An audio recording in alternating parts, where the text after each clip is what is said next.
साधना करत असताना येणारी प्रचिती, अनुभूती का आणि कशासाठी असते? साधकांना गुरु नेहमीच एक किंवा दुसरा मंत्र जपण्याचा सल्ला देतात.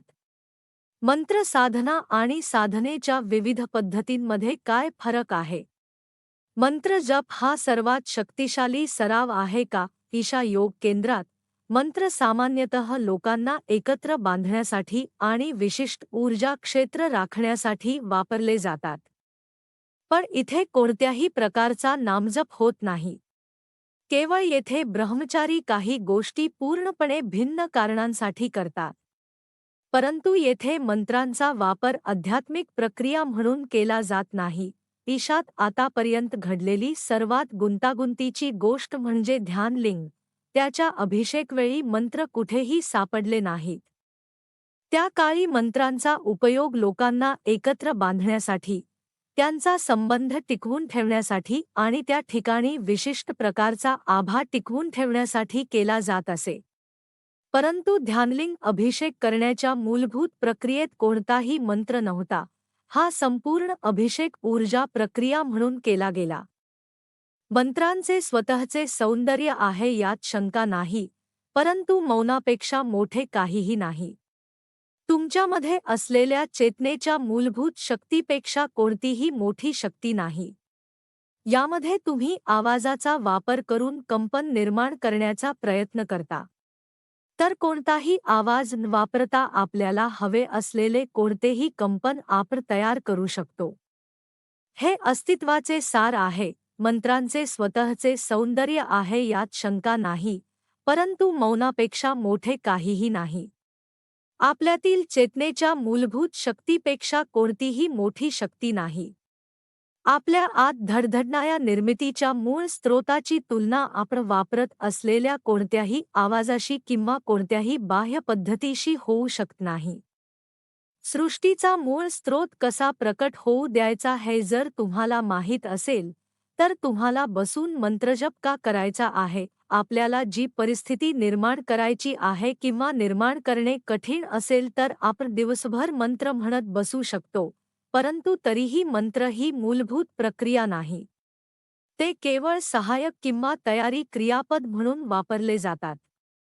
तुमच्यापैकी काहींना स्वतःला तयार करावे लागेल जेणेकरून मंत्र ही योग केंद्रातील मुख्य प्रक्रिया बनू नये. ही जबाबदारी भावी पिढीची असेल. तुम्हाला काय हवे आहे? तुमची चेतना मुक्तपणे उडू द्या किंवा दिवसभर मंत्रांचा जप करा. मंत्र ही स्वतःमध्ये एक सुंदर सुरुवातीची प्रक्रिया आहे.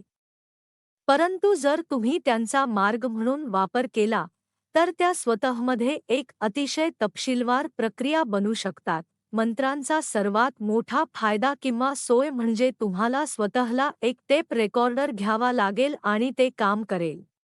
चेतनेचे सौंदर्य हे आहे की आपल्याला काही विशेष करण्याची गरज नाही. परंतु आपण काहीही केले नाही तर ते होणार नाही. ही एक युक्ती नाही. यात तुम्हाला विशेष काही करण्याची गरज नाही. जर तुम्ही प्रत्येक गोष्ट किंवा गोष्ट अशी कराल की ती गोष्ट किंवा गोष्ट तुमच्या आयुष्यातील एकमेव किंवा शेवटची गोष्ट आहे, तुम्ही सर्व काही कराल जसे की तुमचे संपूर्ण आयुष्य त्यावर अवलंबून आहे, तर तुम्हाला वेगळे करण्यासारखे काही विशेष नाही. आतापर्यंत तुमच्या बाबतीत जे काही घडले आहे ते इतकेच आहे की तुम्ही संरक्षणाचे बरेच स्तर उभे केले आहेत आणि तुमचे अस्तित्व बद्धकोष्ठ बनले आहे. मूलभूतपणे जीवन त्याच्या संवेदना क्षमतेमुळे घडते. इतके गुंतागुंतीचे जीवन. पण श्वासाची साधी हालचाल थांबली किंवा त्याची हालचाल थांबली तर ती संपते.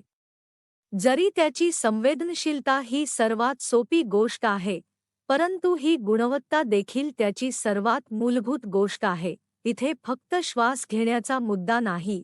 श्वास घेण्याव्यतिरिक्त लाखो प्रकारे तुम्ही शोक व्यक्त करत आहात.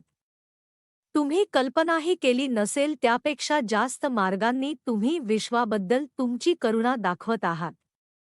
ही संवेदना थांबली तर हे जीवन संपेल. जर काही निष्काळजीपणाची भावना तुमच्यात भरली असेल तर तुम्हाला विशेष काही करण्याची गरज नाही. यासाठी तुम्हाला कोणतीही विक्षिप्त किंवा धक्कादायक गोष्ट करण्याची गरज नाही. तुम्हाला फक्त तुमच्या आत काहीही स्थिर किंवा स्तब्ध नाही हे पाहण्याची गरज आहे. जर तसे झाले नाही तर गोष्टी स्वाभाविकपणे घडतील, कारण त्यासाठी फक्त अनुकूल वातावरण हवे आहे. अनुकूल वातावरणाचा अर्थ असा होतो की वातावरण दडपलेले किंवा प्रतिबंधित तर नाही. स्वतःच्या संरक्षणासाठी आणि स्वतःच्या संरक्षणासाठी तुम्ही स्वतःसाठी जी भिंत बांधता, ती भिंत तुमच्यासाठी तुरुंग किंवा बार म्हणूनही काम करेल. दुर्दैवाने लोकांना हे समजायला त्यांचे संपूर्ण आयुष्य जावे लागते.